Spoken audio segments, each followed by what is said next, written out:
নমস্কার বন্ধুরা, সমাজ কিচেনে সবাইকে স্বাগত জানাই। আজ বানাচ্ছি মসৃমের রেসিপি। এই মসৃম হলো এক ধরনের কড়াই। এটা সাধারণত পাহাড়ি এলাকায় পাওয়া যায়। আমি ওয়েস্ট বেঙ্গলে কালিম্পং বাজার থেকে এটা নিয়ে এসেছি। এটা দেখতে অনেকটা সয়াবিন কড়াইয়ের মতো, খেতে খুবই টেস্টি হয়। আজকে রেসিপিটা বানিয়ে দেখাবো। এই মসৃম কড়াই আমি গতকাল রাতে ভিজিয়ে রেখেছি। আজ সকালে ব্রেকফাস্টে রান্না করছি। মোটামুটি 7-8 ঘন্টা জলে ভিজিয়ে রাখতে হবে। ওভেন অন করে দিলাম, কুকার বসিয়ে দিলাম।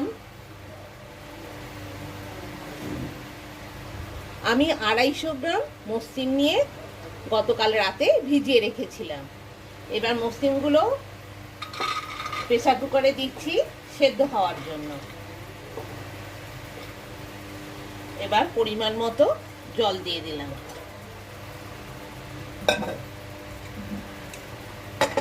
কুকারে ঢাকনা দিয়ে 4টে সিটি হতে দেব। ওভেনের স্টিম ফুল ভলিউমে রেখেছি।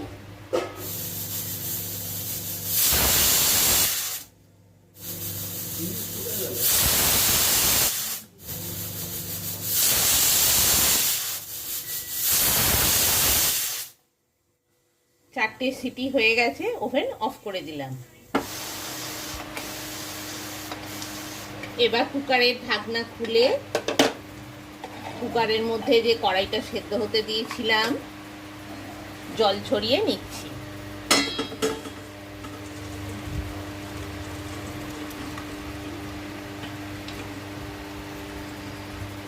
কড়াই খুব ভালোভাবে সেদ্ধ হয়ে গেছে। ওভেন অন করে কড়াই বসিয়ে দিলাম।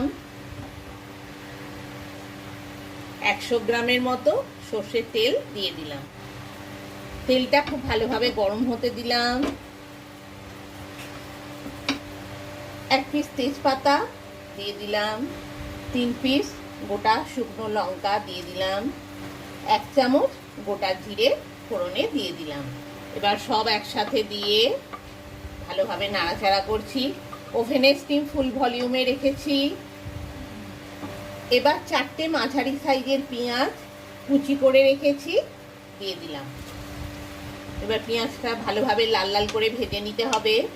2টো মাঝারি সাইজের টমেটো ছোট সাইজ করে কুচিয়ে রেখেছি দিয়ে দিলাম। এবার পেঁয়াজ আর টমেটোটা একসাথে ভালোভাবে ভেজে নিচ্ছি। 1/2 চামচের মতো নুন দিয়ে দিচ্ছি যাতে তাড়াতাড়ি পেঁয়াজটা ভাজা হয়ে যায়। পেঁয়াজটা বেশ কিছুটা ভাজা হয়ে গেল। 2 চামচ আদা রসুন বাটা দিয়ে দিলাম। এবার আদা রসুনটা ভালো করে ভেজে নিচ্ছি তেলে সব উপকরণের সাথে। এবার লঙ্কা গুঁড়ো, হলুদ গুঁড়ো, ধনে গুঁড়ো, জিরে গুঁড়ো আর নুন 2 চামচ করে নিয়েছি দিয়ে দিলাম। ওভেনের স্টিম এবার মিডিয়ামে দিয়ে দিলাম। সব উপকরণ খুব ভালোভাবে মিশে গেছে। 250 গ্রাম মটন কিমা দিয়ে দিলাম। আপনারা চাইলে এটা স্কিপও করতে পারেন, এক্সট্রা টেস্ট হওয়ার জন্য আমি দিয়েছি।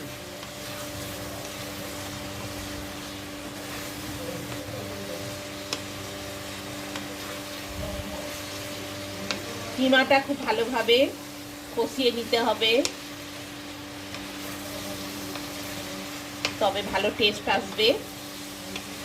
খুব ভালোভাবে মটন কিমাটা কষিয়ে নেওয়ার পর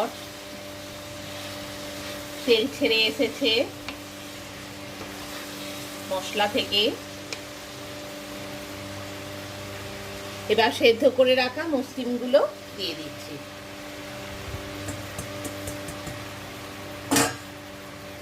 দিয়ে একসাথে ভালোভাবে মিশিয়ে নিচ্ছি। ওভেনের স্টিম একদম লো ফ্লেমে দিয়েছি, নাহলে মশলাটা ধরে যাবে। খুব সুন্দর একটা গন্ধ উঠেছে মশলার কড়াইয়ে। 4টে কাঁচা লঙ্কা কুচি করে রেখেছি দিয়ে দিলাম। এবার সব উপকরণ একসাথে মিশিয়ে দিলাম। খুব ভালোভাবে মিশে গেছে। এবার পরিমাণ মতো জল দিয়ে দিলাম।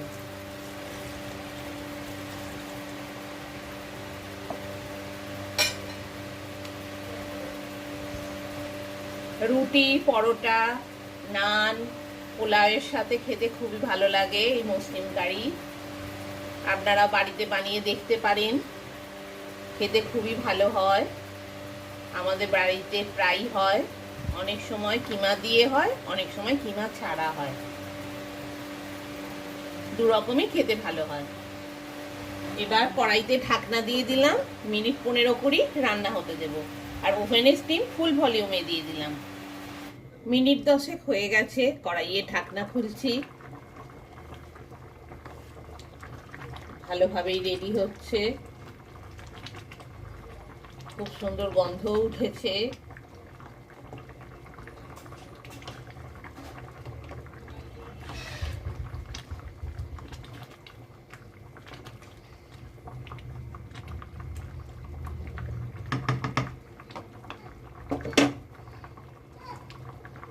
আরো মিনিট 10 রান্না হতে দেব। আবার কড়াইয়ে ঢাকনা দিয়ে দিলাম, ওভেনের স্টিম এবার মিডিয়ামে করে দিলাম। মিনিট 20 হয়ে গেছে, কড়াইয়ে ঢাকনা খুললাম।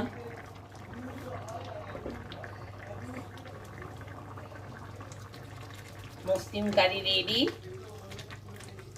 গরম গরম পরিবেশনের জন্য।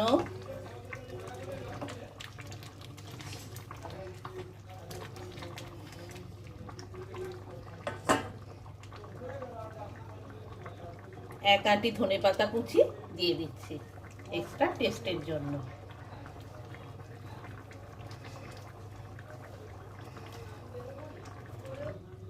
রুটি, পরোটা, পোলাও, ফ্রাইড রাইসের সাথে খেতে খুবই ভালো লাগে। আপনারাও একবার বাড়িতে বানিয়ে দেখুন, খেতে খুবই ভালো লাগবে।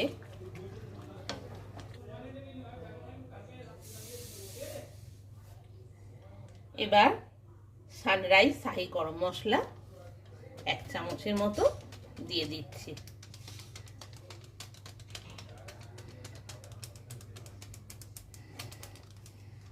দিয়ে ঢাকনা দিয়ে দিলাম, দিয়ে মিনিট 10 রেস্টে রেখে দেব, তারপর নামিয়ে গরম গরম পরিবেশন করব। মিনিট 10 হয়ে গেছে, কড়াইয়ের ঢাকনা খুললাম। মসলিম কারি রেডি।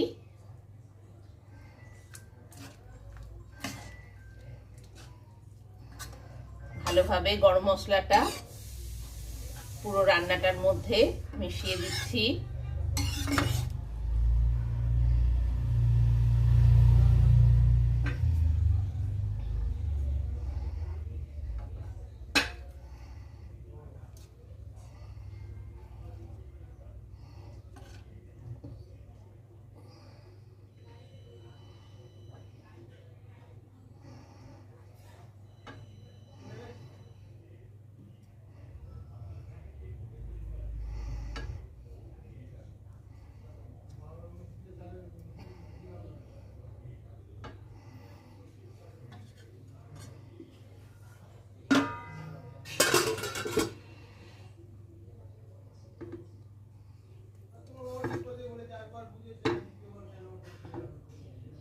মসলিম কারি রেডি গরম গরম পরিবেশনের জন্য।